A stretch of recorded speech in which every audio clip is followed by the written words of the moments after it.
Hello students. आज आगे इस चैप्टर को बढ़ाते हुए we are discussing torque on electric dipole. Hindi में बोलते हैं इलेक्ट्रिक डाइपोल मतलब द्विध्रुव पर बल आघूर्ण। बल आघूर्ण मतलब torque. This is symbol, torque का सिंबल होता है टॉर्क। This is tau. तो ये जो सिंबल है टॉर्क, ये क्या चीज होती है, इसको हम पहले ये समझते हैं what is torque. Electric dipole जैसे कि हम जानते हैं दो सेम मैग्नीट्यूड के चार्ज जो कि एक स्मॉल डिस्टेंस पर अपोजिट नेचर के होते हैं, पेयर होता है, उसको इलेक्ट्रिक डाइपोल कहते हैं। तो इस पर एक टॉर्क कैसे लग सकता है? तो बेसिकली टॉर्क क्या होता है? टॉर्क या बल आघूर्ण कपल ऑफ फोर्स मतलब बल युग्म, एक पेयर जो बल का हो या फोर्स का होता है उसकी वजह से लगता है। फॉर एग्जांपल जैसे हमें साइकिल है या बाइक है, हम उसको चला रहे हैं, उसको अगर मान लीजिए राइट साइड में मोड़ रहे हैं तो हम कैसे मोड़ते हैं? एक हैंडल जो पकड़ने का होता है उसको ऐसा घुमाते हैं। व्हाट वी आर डूइंग, एक फोर्स एक साइड से हम यूं लगा रहे हैं, एक साइड से इधर लगा रहे हैं। We are applying same force but in opposite direction. तो और उनकी जो लाइन ऑफ एक्शन है, सपोज ये मेरे बाइक का हैंडल है, इसको मैंने एक फोर्स इधर लगाया, एक फोर्स इधर लगाया, it will rotate like this. ये ऐसे घूम गया ऐसे। तो इसकी इस फोर्स की लाइन ऑफ एक्शन मतलब क्रिया रेखा ये इधर थी, इस फोर्स की लाइन ऑफ एक्शन इधर थी, मतलब ये ऐसा रोटेट किया। तो जब दो सेम फोर्स अगर उनकी लाइन ऑफ एक्शन डिफरेंट होती है तो ये एक कपल ऑफ फोर्स बनाते हैं, बल युग्म बनाते हैं, जिसकी वजह से वो ऑब्जेक्ट रोटेशन करता है। तो ये होता है टॉर्क। टॉर्क को कैलकुलेट कैसे करें? तो टॉर्क कैलकुलेट होता है force of either, magnitude of force of either force, मतलब या तो ये या ये जो कि सेम है, तो उसका फोर्स का magnitude of force either force मतलब कोई भी एक force into perpendicular distance between both force. ये परपेंडिकुलर डिस्टेंस जो होगी फोर्सेस के बीच में, वो इन दोनों का जो मल्टीप्लिकेशन होता है ये कहलाता है टॉर्क। तो अब हम इसको आगे कैलकुलेट करेंगे। तो देखिए, जब मैं इलेक्ट्रिक डाइपोल पर टॉर्क कैसे रखा जाएगा इन एन इलेक्ट्रिक फील्ड, कहां रखेंगे इसको? जब हम किसी इलेक्ट्रिक फील्ड में, अब इलेक्ट्रिक फील्ड हमने लिया uniform electric field. Uniform electric field मतलब एक समान विद्युत क्षेत्र। एक समान मतलब जो इलेक्ट्रिक फील्ड लाइंस होती हैं, हम जानते हैं इलेक्ट्रिक फील्ड को कैसे बताते हैं? इलेक्ट्रिक फील्ड लाइन से।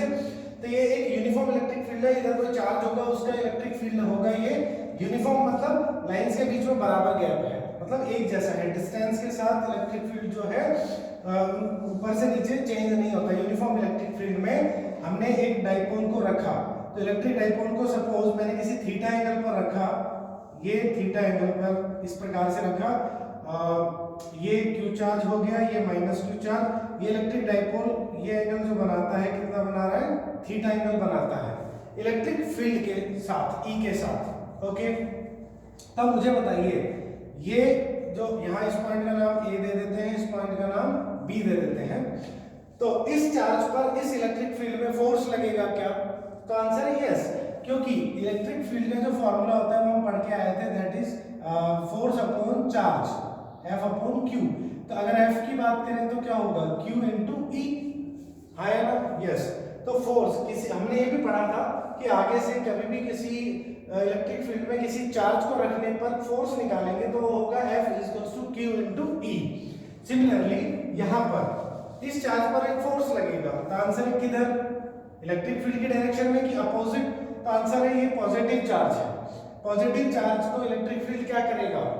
रिपेल करेगा। क्यों? क्योंकि हम एक चीज जानते हैं, इलेक्ट्रिक फील्ड की डायरेक्शन क्या होती है? प्लस चार्ज से बाहर की ओर निकलते हुए।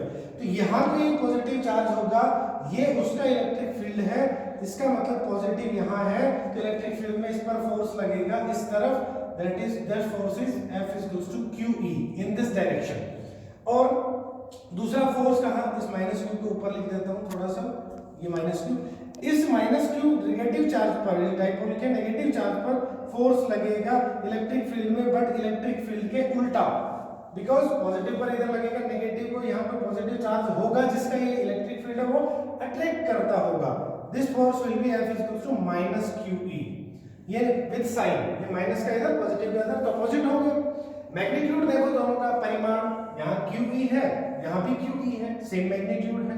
ओके, तो देखिए ये एक डाइपोल का पेयर था, उस पर दो फोर्स लगे सेम, उसकी तरह हम देख सकते हैं दो फोर्सेस हैं, दोनों अपोजिट डायरेक्शन में है, सेम मैग्नीट्यूड है। What does it mean? इनकी लाइन ऑफ एक्शन भी अलग है, मतलब ये इसकी लाइन ऑफ एक्शन ये रही, ये वाली, इसकी लाइन ऑफ एक्शन ये रही, दोनों के बीच में गैप है, मतलब ये क्या क्रिएट कर देंगे? टॉर्क, मतलब बल आघूर्ण। तो यहाँ पर जो टॉर्क क्रिएट होगा वो कितना होगा? We want to calculate that. तो उसको कैलकुलेट करने के लिए देखिए हमें एक चीज पता है, टॉर्क का फॉर्मूला क्या होता है? Magnitude of either force. हम ऐसा क्यों बोलते हैं आइदर, मतलब कोई भी एक, because there are two forces into perpendicular distance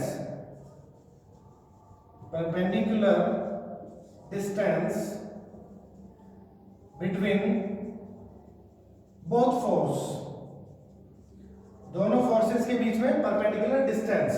तो देखिए एक चीज हम जानते हैं, डाइपोल जो होता है उसके बीच में जो डिस्टेंस होती है वो कितनी होती है? तो आंसर है 2a।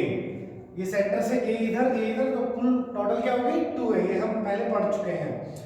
लेकिन फोर्स के बीच में परपेंडिकुलर डिस्टेंस ये नहीं है, क्योंकि ये तो ये वाली डिस्टेंस है AB।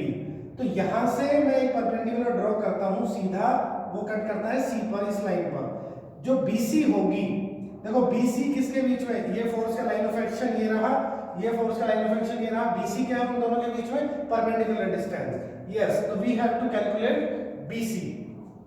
ओके, तो अब देखिए यहाँ पे टॉर्क, इनका मैग्नीट्यूड आइदर फोर्स का क्या होगा, या वो ले लो चाहे ये ले लो, that will be QE into BC।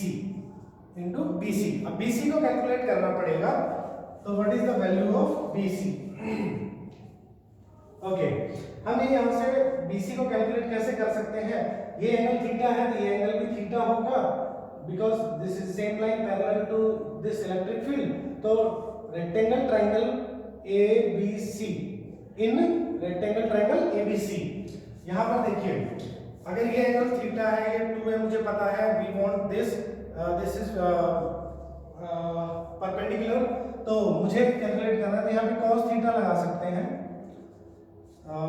cos theta से लगाएंगे तो बेस नहीं, sin थीटा लगाएंगे। यस, हम लगाएंगे sin थीटा, cos थीटा में नहीं आएगा, cos थीटा में परपेंडिकुलर नहीं आता, बेस आता है। तो देखिए sin थीटा होगा BC अपॉन AB। ओके, तो BC की वैल्यू क्या आ गई? AB sin theta, and what is AB? Answer है 2a, तो इसकी वैल्यू आ गई 2a sin थीटा। ओके, अब उसके बाद इसकी वैल्यू आप पुट कर सकते हैं। सो torque on electric dipole, torque कितना लगेगा? तो आंसर है QE into 2a sin theta. इसको रीअरेंज कर देते हैं बच्चों, तो ये आ सकता है 2, देखो इसको इस प्रकार से लिख सकते हैं, Q into 2a into E sin theta, that will be, ये क्या बनेगा? देखो Q into 2a, that will be P E sin theta. What is P? We know that P is equals to Q into 2a, that is dipole moment, ये हम पहले पढ़ चुके हैं। तो टॉर्क का फॉर्मूला हो गया P E sin थीटा, और इसको अपन क्या लिख सकते हैं? आप you know very well, this can be written as vector product या सदिश गुणनफल of P and E, because हम एक चीज जानते हैं, अगर एक जनरल फॉर्मूले की बात करें, A क्रॉस B क्या होता है? आंसर है AB sin थीटा। तो AB sin थीटा को A क्रॉस B लिख सकते हैं, सिमिलरली P क्रॉस E, ये ऐसा लिखा जा सकता है। तो टॉर्क ये होता है। अब आती है बात, टॉर्क का फॉर्मूला हमने देख लिया, कितना टॉर्क लगता है। टॉर्क की डायरेक्शन, तो आंसर है टॉर्क की डायरेक्शन, देखो A क्रॉस B का जो वैल्यू आ रहा है वो टॉर्क आ रहा है, टॉर्क भी वेक्टर क्वांटिटी है बिकॉज वेक्टर मल्टीप्लिकेशन है। तो टॉर्क की डायरेक्शन कहाँ होगी फिर? तो हम एक चीज जानते हैं कि बताइए A क्रॉस B का जो प्रोडक्ट आता है, आंसर आता है, यहाँ पर जो इसकी डायरेक्शन आती है वो डायरेक्शन किधर होती है? तो आंसर है वेक्टर A और वेक्टर B, सदिश A और सदिश B के जो प्लेन है, जिस प्लेन में ये होंगे उसके परपेंडिकुलर। और कैलकुलेट कैसे करते हैं? राइट हैंड थंब रूल से या राइट हैंड स्क्रू लॉ से। दाएं हाथ के अंगूठे नियम से इस प्रकार से हम निकालते हैं। तो P और E के प्लेन के परपेंडिकुलरली टॉर्क की डायरेक्शन होती है। This is finally we have understood. ये इसका टॉर्क का फॉर्मूला हुआ। इसका थोड़ा सा एनालिसिस हम कर लेते हैं कि यहाँ पर मैं वापस एक बार इसको लिख देता हूँ क्लीन करके। देखिए टॉर्क का फॉर्मूला आ गया, इसमें केस पढ़ेंगे। केस फर्स्ट देखो, टॉर्क होता है PE sin थीटा। अब suppose if theta is 0 degree, theta 0 degree कब होगा बच्चों? देखो ये ऐसे रखा हुआ है डाइपोल, ये ऐसे झुकता इलेक्ट्रिक फील्ड की डायरेक्शन में आ जाए तो थीटा क्या बन जाएगा? 0 बन जाएगा। तो 0 डिग्री का मतलब टॉर्क कितना हो जाएगा? वो भी 0, क्योंकि साइन 0 क्या होता है? 0। तो टॉर्क लगेगा ही नहीं। तो ये बात भी सही है, क्योंकि ये लगने वाला फोर्स ये ऐसा सीधा ये घुमाकर टॉर्क की वजह से इस इलेक्ट्रिक डाइपोल को ये किधर करना चाहता है? ये करना चाहता है इलेक्ट्रिक फील्ड की में अलाइन, मतलब उसी में लाना चाहता है इलेक्ट्रिक फील्ड की डायरेक्शन में। ये ऐसा हो गया तो टॉर्क नहीं लगेगा, दैट इज 0 टॉर्क। अगर थीटा जो हो 90 डिग्री हो तो मतलब 90 डिग्री मतलब हुआ ये ऐसे खड़ा है, ऐसे खड़ा है तो टॉर्क हो जाएगा PE sin 91 होता है, दैट इज PE ये होगा मैक्सिमम, क्योंकि साइन की मैक्सिमम वैल्यू क्या होती है? 1, तो टॉर्क की मैक्सिमम वैल्यू क्या आ गई? TE। तो यहाँ पर टॉर्क मैक्सिमम होगा। व्हाट इफ अगर 180 डिग्री हो, थीटा 180 डिग्री मतलब ये ऐसा पूरा ऐसे उल्टा रखा हुआ है, प्लस क्यू इधर माइनस क्यू इधर, this is very unstable condition. यहाँ पर ये रुकेगा नहीं, तुरंत इधर जाएगा। अगर ये ऐसा होता है तो उसको हम कहते हैं अनस्टेबल कंडीशन। सबसे ज्यादा स्टेबल मतलब स्थायी कंडीशन कौन सी है? जब ये ऐसे रुका हो। तो this is torque on electric dipole. This is all about electric field and electric dipole. ये हमारा ऑलमोस्ट कंप्लीट है ये चैप्टर सिलेबस, और इससे रिगार्डिंग एक दो क्वेश्चन हम लोग कर लेते हैं, वो मैं अभी इस पे नोट डाउन करता हूँ, तब तक आप इसको पॉज कर दें। देखिए ये क्वेश्चन दिया गया है, इफ द इंटेंसिटी विद्युत क्षेत्र की तीव्रता अगर at a distance of r on axis of electric dipole, मतलब इलेक्ट्रिक डाइपोल जो है विद्युत द्विध्रुव जो है उसके एक्सिस अक्ष पर, इसके सेंटर से r डिस्टेंस पर, that is r distance, yes, इसके r डिस्टेंस पर एक पॉइंट है P हमने मान लिया, वहां पर इंटेंसिटी इसने बोला E है, ओके, गिवन है। अब ये कह रहा है कि if we reduce the distance by half, अगर ये इस r डिस्टेंस को हाफ कर दे, सेकंड केस क्या है? अब की बार जो मेरे को जो मानना है P कहाँ है, ठीक है, ये यहाँ होगा कहीं, ठीक है। Then how much electric field will be there, यहाँ पर इलेक्ट्रिक फील्ड कितना होगा? Okay, we can calculate. तो ये हमें E डैश मान लेते हैं कि E डैश वैल्यू होगी, वो कितनी होगी? We want to calculate. अब हम एक चीज देखते हैं, हमें पता है कि किसी भी इलेक्ट्रिक डाइपोल के सेंटर से r डिस्टेंस पर कहीं भी एक्सिस पर हम इलेक्ट्रिक फील्ड की बात करते हैं इंटेंसिटी की, तो उसका फॉर्मूला होता है 2kp/r³। ये हमने निकाला है उसके एक्सिस पर, अक्ष पर, ठीक है। अब इसने क्या बोला? ये तो गिवन था, डिस्टेंस पर ये होगा। अब अगर r की वैल्यू r/2 करते हैं, अब हम क्या लिखें? r = r/2, तो उसकी वैल्यू अगर पुट करें, अपन E डैश निकालना चाहते हैं और ये r डैश, तो 2kp/r डैश का क्यूब, ये फॉर्मूला होगा। और r डैश की वैल्यू क्या लिख सकते हैं अपन? तो आंसर है r/2, तो r/2 की पावर 3, और इसको सॉल्व करेंगे तो क्या आएगा? 2kp/r³/2³ है, वो ऊपर चली जाएगी 2³, ये ऐसा आ जाएगा। और इसको लिख सकते हैं 8 × 2kp/r³, ये ऐसा लिख सकते हैं। और 2kp/r³ क्या है? वो E है, मतलब जो r डिस्टेंस पे था, तो 8 × E, तो जो नई वैल्यू आई इलेक्ट्रिक फील्ड की वो क्या आई? 8E, मतलब आधी डिस्टेंस पे वापस आएंगे इस पॉइंट। अगर यहाँ पर मान लीजिए सपोज कीजिए 5 इलेक्ट्रिक फील्ड था, तो यहाँ कितना होगा? 48 टाइम्स, तो ये आधी डिस्टेंस करने से इतना इलेक्ट्रिक फील्ड आएगा। दिस इज सॉल्यूशन, ये एग्जांपल लिया था हमने, okay. Here we have a new problem. इसमें हमें एक स्क्वायर दिया हुआ है, वर्ग दिया है, इसके चार कोनों पर इस तरह से -2q plus 2q minus q ये चार्जेस रखे हुए हैं और हमें ये कह रहा है कि इन सब की वजह से यहाँ पर इसके सेंटर पर केंद्र पर नेट इलेक्ट्रिक फील्ड की इंटेंसिटी या विद्युत क्षेत्र की तीव्रता क्या होगी E, वो कैलकुलेट करो सेंटर पर। ओके, तो हम लोग स्टार्ट करेंगे।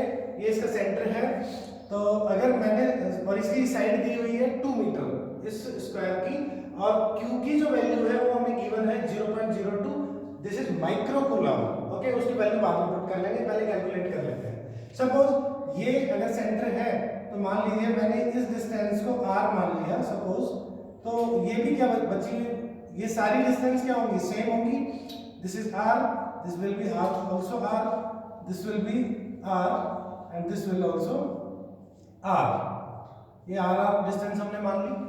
ओके, अब हम देखते हैं सबसे पहले कहां से शुरू करें, यहां से कर सकते हैं। इसकी वजह से यहाँ एक इंटेंसिटी होगी सपोज, तो उसकी वैल्यू हम ED बोल देते हैं। उसकी वैल्यू क्या होगी KQ minus 2Q upon R square. फिर C की वजह से क्या होगी K प्लस 2Q है अपॉन R स्क्वायर। ये डिस्टेंस भाई जहां भी निकालना चाहते हैं उसकी और जहां जिस चार्ज की वजह से इंटेंसिटी है उसके बीच की डिस्टेंस लेते हैं और जिस चार्ज की वजह से इंटेंसिटी होती है उसका वैल्यू लेते हैं। A की वजह से K plus Q upon R square और B की वजह से क्या होगी यहाँ पर K minus Q upon R square. अब बात आती है डायरेक्शन की, ED की डायरेक्शन, दिस इज माइनस। अगर यहाँ इंटेंसिटी निकालेंगे माइनस क्या होता है अपनी ओर अट्रैक्ट करता है, उसकी डायरेक्शन इधर होगी। That direction I can write O to D, O से D की तरफ। अब आती है C की बात। C के लिए बताओ प्लस का है वैल्यू बेटा, R क्यों करेगा, ये होगा C2O। EA A की वजह से पॉजिटिव है तो रिपेल करेगा, ये होगा A2O। अब आती है B की वजह से बात, माइनस का है अट्रैक्ट करेगा, दैट विल बी O2B। ये इनकी डायरेक्शन होगी। ओके, अब एक चीज ध्यान से देखिए, D की वजह से जो डायरेक्शन है वो किधर है, इस तरफ D की O से D, और इसकी वजह से डायरेक्शन जो है वो किधर है, O से B। इस पॉइंट पर, इस लाइन पर B से D पर एक तो इंटेंसिटी ED इधर है और B इधर है, तो दोनों क्या होगा, दोनों आपस में जुड़ेंगी। मतलब जुड़ने का अर्थ है विद डायरेक्शन। अगर मैं इसको इस डायरेक्शन में लेता हूँ, ये इधर लूंगा, तो दोनों में से रिजल्टेंट आएगा। तो यूं कहूं कि ये 2Q से इधर लगता है, ये माइनस Q से इधर लगता है, तो नेट किधर बचेगा, इधर बचेगा। इसमें से इसको घटा दो, तो हम क्या करेंगे, यहाँ पर एक जो नेट बचेगी इसको हम लिख सकते हैं, जो नेट की तरफ बचेगी E' लिख देता हूँ, उसकी वैल्यू क्या आएगी, इसमें से और B वाली को घटा दो, तो वो होगी K minus 2Q upon R square minus K minus Q upon R square.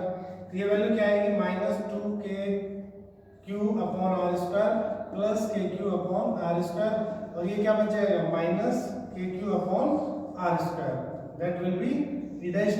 और इसकी फाइनली डायरेक्शन किधर हो गई, O2D। ये इन दोनों का रिजल्ट है। सिमिलरली A और C की वजह से देखो, तो देखो यहाँ प्लस का 2Q रखा है, ये इधर दबाएगा इसको, ये इधर प्लस का Q है, ये इधर करेगा, ये इधर दोनों अपोजिट।